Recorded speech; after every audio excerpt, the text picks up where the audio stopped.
After a wild first half of the season, Fear the Walking Dead is back, and with Morgan growing bolder with his efforts to find and reunite the survivors, June, played by Jenna Elfman, is embarking on her own new path as well. Take a look. Listen to me. Back off! No, it's not your fault. It's over. We weren't here when we could have helped. Come on, Malcolm! Come on.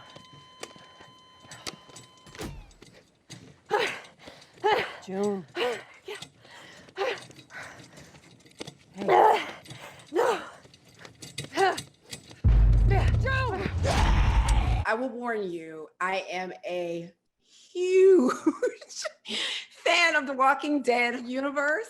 So I will not fan out too much, but let me tell you, I love this. And I loved so much when you joined up. I already love Fear the Walking Dead, but it's just so good now. Let's talk about the second half of season 6, where we're going to see your character, June, kind of spreading her wings a little bit more. We saw that in the first half. She is really, as a nurse, very committed to saving lives, even though there's some lives that some people would argue are not worth saving.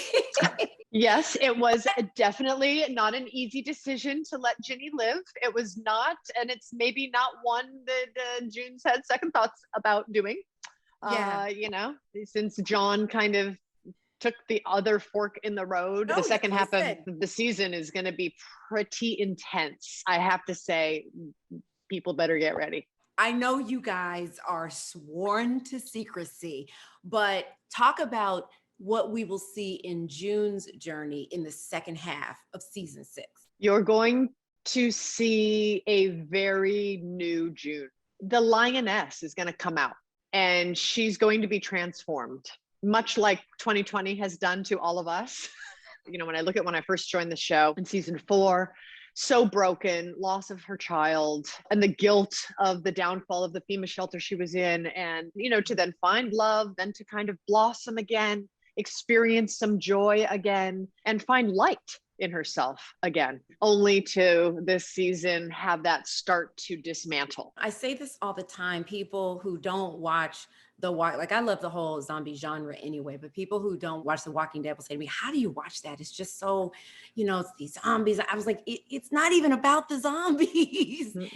It's about people and what you will do when you are, in extreme circumstances. And I think about, I'd love to know from somebody who's a part of this fictitious world dealing with something like a pandemic, right? Did it change your view of of what's happening around us, particularly in 2020? Oh, for sure. For sure. I redid all of our emergency first aid kits, straight away. And to what you said on, when people say, oh, a zombie show, the zombies are fun and it's a genre. But to me, and like what you said, the whole Walking Dead universe, it's exploring the human mind and the human condition and who we are to each other in times of need and in really at that cliff of survival. Who are you? And that's what it explores. And, we all saw how people changed when the pandemic, the shelves were cleared from the grocery store. People change. I want to talk to you on a personal note. You and your husband, Bodhi, are celebrating your 30th year together, 26 years married in Hollywood. That is unheard of. And you guys do a podcast together? Yes, we have a podcast called Kicking and Screaming. We film it as well, so you can listen or watch it. We throw ourselves under the bus. We talk about, the politics within a marriage, the power struggle of our own, our sex life, parenting, the double standards, which he doesn't think there are any, which and people tend to relate, enjoy it. They feel like they see their own relationship in us, or they feel better about their own because they think we're nuts. Anything to help. Well, you can catch Fear the Walking Dead every Sunday night at 9 p.m. on AMC. Jenna, it's so great to talk to you. Congrats on everything.